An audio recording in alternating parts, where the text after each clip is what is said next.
नेपालको अर्को एउटा आन्तरिक पर्यटन पनि साह्रै राम्ररी फस्टाएर गएको छ।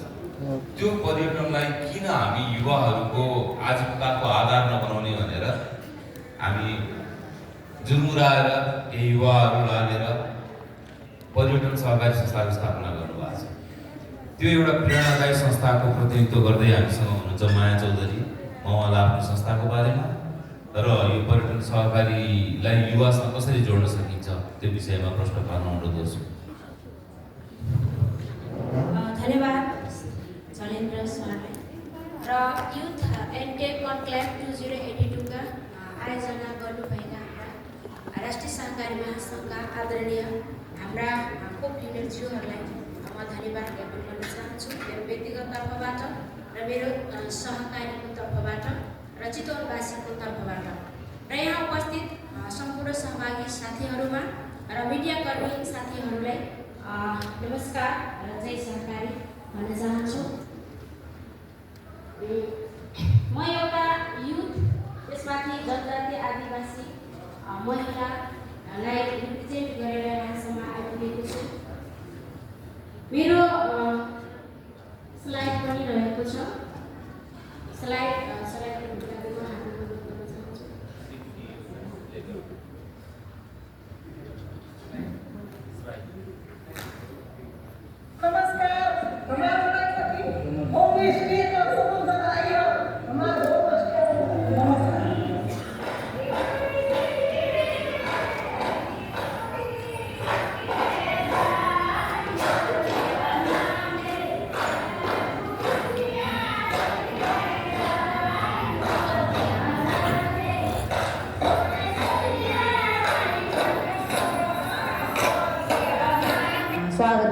नमस्कार, म नेपालको आदिवासी थारू समुदायबाट प्रतिनिधित्व गर्दै यहाँसम्म आएको हुँ र मेरो व्यक्तिगत परिचय भन्नुपर्दाखेरि मेरो नाम माया चौधरी र चितवन जिल्लाको नेसनल पार्क त्यहाँ रहेको जीव जनावर, हात्ती, बाघ, गैंडा, घडियाल जस्ता लगायत जीव जन्तुहरूसँग हुर्कदै बढ्दै त्यहाँको माटोमा खेल्दै म चाहिँ एउटा थारू परिवारमा हुर्केको र मैले थारू जातिलाई किन चुने त सहकारीमा त्यसको पनि एउटा पृष्ठभूमि रहेको छ, किनकि थारू आदिवासी जनजाति पछाडि परेको, एउटा ज्ञान सिक्न पनि पछाडि परेको र अगाडि बढ्न चाहने युवाहरूलाई पनि अवसरको कमी भएको देखिरहेको भएर चाहिँ मैले अगाडि बढाएको हुँ। 2080 सालमा चाहिँ हामीले पर्यटन पठार पर्यटन सहकारी दर्ता गऱ्यौँ र दर्ता गर्न पनि चुनौती नै थियो। 1 महिनाको काम हामीले लगभग 1.5 वर्ष नै चुनौती त्यहाँ चाहिँ थियो, किनकि त्यहाँको कार्यक्षेत्रको चुनौती अनि त्यसको काम यसले गर्दाखेरि चाहिँ धेरै बाधाहरू आएको थियो। त्यसमाथि पनि महिलाले एउटा लिड गरेको सहकारी थियो, त्यो पनि चुनौती पार गर्दै र कामहरू चाहिँ हामीले योजनाहरू भिजनहरू अगाडि बढाइराखेका छौँ। हाम्रो आफ्नै पठार गाउँमा चाहिँ सामुदायिक होमस्टेलाई कोप होमस्टे भनेर ब्रान्डिङ गरेर हामी सञ्चालन गर्दैछौँ र आगामी दिनमा जति पनि यहाँ उपस्थित मेरो आइटी टिमहरू हुनुहुन्छ उहाँसँग मिलेर चाहिँ मैले www.cobooking.com पनि डेमोको रूपमा काम गरिराखेको छौँ। कोप भिजन 2030मा जोडाएर र त्यो होमस्टे मार्फत चाहिँ लाखौँ युवाहरूलाई चाहिँ रोजगारी दिने एक पर्यटन सहकारी, एक पालिका, एक कोप होमस्टे म्यानेजर जस्ता कुराहरूलाई चाहिँ हामीले अगाडि बढाउँदैछौँ। पुँजीको अभाव जस्तो मैले सामना गरेँ, शिक्षाको तालिमको अभावको कुराहरू मैले त्यहाँ अनि सबभन्दा ठुलो कुरो सहभागिता, त्यहाँको जनताहरू सहभागी हुन नखोज्ने, आफू लिडरसिपमा आउन नखोज्ने त्यस्तो चाहिँ मैले चुनौतीहरू सामना गरेँ। अब बचत तथा ऋण चलाउनु भनेको ब्याङ्क नै चलाउनु, वास्तविकता सहकारी के रहेछ अमूल सहकारी हेरेपछि मैले थाहा पाएँ। त्यहाँको पर्यटन सहकारी, त्यहाँको आइटी सहकारी, त्यहाँको लेबर सहकारी, त्यहाँको हाउस कन्स्ट्रक्सन सहकारी, त्यहाँको कन्ज्युमर सहकारी, प्रोडक्सन सहकारी मैले हेरेँ र त्यो हेरिसकेपछि एउटा मनमा उत्साह आयो। अझै सहकारीलाई चाहिँ अगाडि बढाउँदाखेरि ग्रासरुटको जुन मानिसहरू छ एउटा विभेदमा परेको छ, अन्यायमा परेको छ, शोषणमा परेको छ, जो बेरोजगारीमा छ, विशेष गरी त्यसमा महिलाहरू युवा महिलाहरूलाई अगाडि बढाउन सकिन्छ। मैले चाहिँ प्रचुर मात्रामा सम्भावना देखेँ, मेरो आँखा खुल्यो सहकारीमा छन्। अनि त्यहाँ उत्साहित भएर म आएर आफ्नो ठाउँमा काम गर्दाखेरि त्यहाँ चाहिँ चुनौतीहरू मैले दिनरात भोग्नु पऱ्यो। र बिचमा चाहिँ त्यही हाम्रो सौराहा जुन चाहिँ नेपालको पर्यटक गन्तव्य पर्यटनको क्षेत्रमा चाहिँ तेस्रो नम्बरमा आउँछ। त्यहाँ चाहिँ लाखौँ पर्यटकहरू आउँछ। त्यहाँ चाहिँ धनी व्यक्तिहरूले हाम्रो थारू कल्चर, थारू संस्कृति, थारू खाना बेचेर त्यहाँ चाहिँ एकदमै रोजगारी प्रशस्त मात्रामा र आम्दानीको स्रोत प्रशस्त मात्रामा देखियो। तर हामी चाहिँ त्यसबाट पछाडि पऱ्यौँ, हामी त्यहाँ पुग्न सकेनौँ।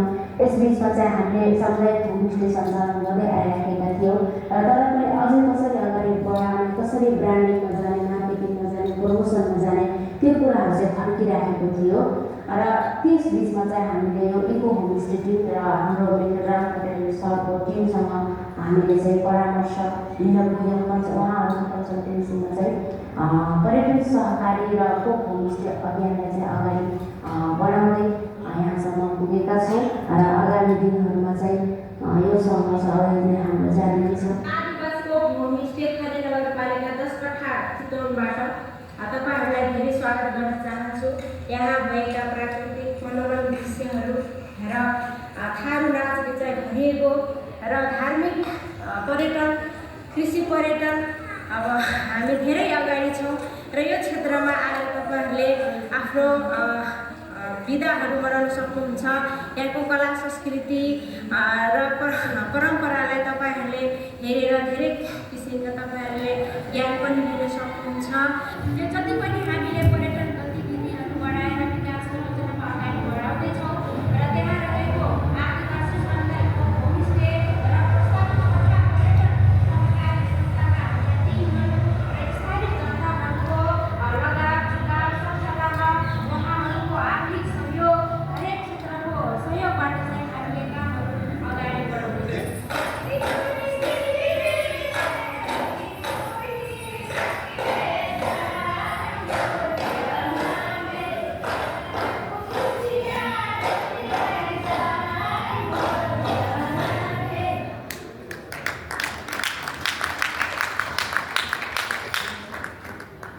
के हुनुहुन्छ?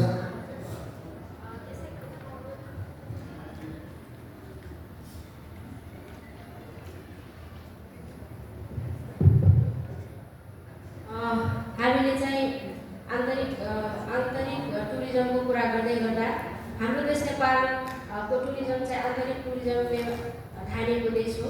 र अघिको कुराहरू पनि आइराखेको थियो, सीको कुराहरू, सहकारी समन्वयको कुराहरू। र त्यसै गरी नेपालभरि रहेका सहकारी सङ्घ संस्थाहरूले हामीले चाहिँ बजेट अनिवार्य छुट्याउँछौँ, तालिम तथा भ्रमण। र ती बजेटहरू कहाँ गइराखेको छ त? ती कार्यक्रमहरू हामीले कुन ठाउँमा गरिराखेका छौँ त? एउटा प्राइभेट होटलमा, रिसोर्टमा, 5 स्टार होटलमा। र ती पैसाहरू चाहिँ अब सहकारीमा आउनु पर्यो। र सहकारी मार्फत पर्यटन क्षेत्रको लाभ तथा स्वामित्व स्थानीय जनतालाई समुचित वितरण गर्नको लागि हाम्रो एकमात्र उपाय ती पैसाहरू चाहिँ सहकारीमै आउनु पर्यो। र अरू सहकारीको पैसाहरू चाहिँ पर्यटन सहकारीमा जब आएपछि त्यहाँको स्थानीय जनताले त्यसको स्वामित्व पाउनेछ, ओनरसिप पाउनेछ र त्यसको लाभ उठाउनेछ, त्यसमा रोजगारी सिर्जना हुनेछ। हाम्रो यहाँ उद्यमी घरको कुरा पनि आइसकेको छ र हामीले उद्यमको कुराहरू पनि अगाडि बढाउन सक्छौँ। यति मात्र होइन कि हाम्रो जति पनि हाम्रो कृषि प्रधान देश र एउटा पर्यटन क्षेत्र र पर्यटन हब भएको देश, हाम्रो देशको अर्थतन्त्रलाई चाहिँ पर्यटन क्षेत्रको आम्दानीले धेरै चाहिँ सहयोग पुर्याएको छ। ती पैसाहरू एउटा व्यक्तिगत नाममा गइराखेको छ, एउटा ग्रासरुट लेभलमा सङ्घर्षरत किसानको ठाउँमा त्यो पैसाहरू पुग्न सकिराखेको छैन। र त्यो पैसालाई काम पुर्याउनको निम्ति हामी पर्यटन सहकारी अगाडि बढाएका छौँ। हामीले चाहिँ एआइटी मोडेलमा काम गरिराखेका छौँ। हाम्रो एग्रिकल्चर इन्टिग्रेटेड विथ टेक्नोलोजी र जति पनि एग्रिकल्चरका प्रडक्टहरू छ, हाम्रो सोसल प्रडक्टहरू छ, नेचरल प्रडक्टहरू छ, त्यसै गरी हाम्रो कल्चरल प्रडक्टहरू छ, रिसोर्स म्यानेजमेन्टका कुराहरू छ, त्यो सबै हामी चाहिँ डिजिटलाइजेसन, मार्केटिङ, प्रमोसन, ब्रान्डिङ र त्यस्ता कुराहरूलाई अगाडि बढाइराखेका छौँ। हाम्रो जुन हामीले एउटा डेमोको रूपमा पनि काम गरिराखेका छौँ, www.cobuking.com मार्फत हामीले कामहरू अगाडि अगाडि बढाइराखेका छौँ र त्यसै गरी दिगो कृषि, दिगो पर्यटन, दिगो सहकारी, दिगो प्रविधिलाई चाहिँ अगाडि सारेका छौँ हाम्रो। र त्यसै गरी हामीले अघि नै भनिसकेका छौँ प्रत्येक वडामा चाहिँ एउटा होमस्टे म्यानेजर को आवश्यकता हामीले महसुस गरेका छौँ र यो कुराहरू छ। जस्तो अब हामीले होमस्टेहरू कोप भिजन 2030 हाम्रो राष्ट्रिय सहकारी महासङ्घको भिजन रहेको छ। हामीले खोज तथा अनुसन्धान R&D पनि गऱ्यौँ। हामीले सुनमा बचत तथा ऋणको कामहरू पनि गरिराखेका थियौँ र बचत तथा ऋण काम गर्दाखेरि चाहिँ त्यहाँ उदासीनता धेरै आयो।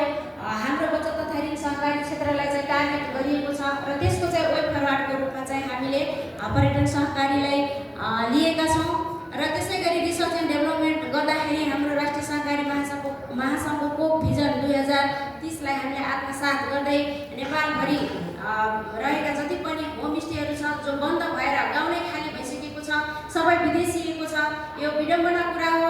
ती होमस्टेलाई फेरि पनि कसरी सञ्चालन गर्ने, कसरी त्यहाँको जनतालाई चाहिँ बिजनेसमा अगाडि बढाउने, कोप इन्टरप्रिनेरमा अगाडि बढाउने त्यो कुरालाई हामी गर्दैछौँ। त्यसै गरी एग्रिकल्चर इन्टिग्रेटेड टेक्नोलोजीको कुरा मैले भनिसकेको छु र पर्यटन सहकारी हामीले काम गरिराखेका छौँ। यो एउटा पर्यटन सहकारी मात्र होइन, यो मार्केटिङ सहकारी पनि हो।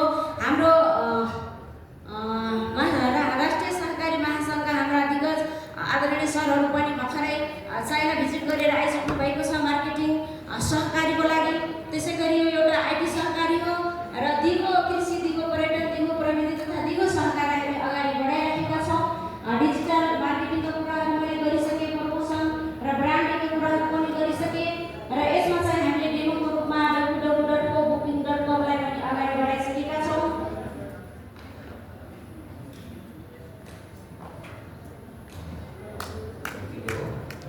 र जाँदै अन्तमा तपाईँहरूलाई चितवनको सौराहामा पूर्व मेचीदेखि पश्चिम महाकालीमा फैलिएका हाम्रा 33,000 सहकारी संस्थाका आदरणीय शेयर सदस्यज्यूहरू, सञ्चालकज्यूहरू, कर्मचारी मित्रज्यूहरूलाई चाहिँ स्वागत गर्न चाहन्छु। हाम्रो चितवनको सौराहामा रहेको कोप होमस्टे, कोप फार्मस्टे, कोप जिप सफारी, कोप एग्री टुरिज्म सेन्टर जस्ता हाम्रा प्रडक्टहरू, हाम्रो बिजनेसहरू, हाम्रो उद्यमहरू आएर एकचोटि भिजिट गरिदिनुहुनेछ र तपाईँहरूलाई आत्मसात निमन्त्रणा गर्दै बिदा हुन चाहन्छु। जय सहकारी, जय टेक, जय युवा। धन्यवाद। सौराहको अवका अवश्य पनि हाम्रो बास सहकारी होमस्टेमा नै हुनेछ र समय अब हामीसँग घट्दै पनि गइरहेको छ। निर्धारित समय सकिसकेको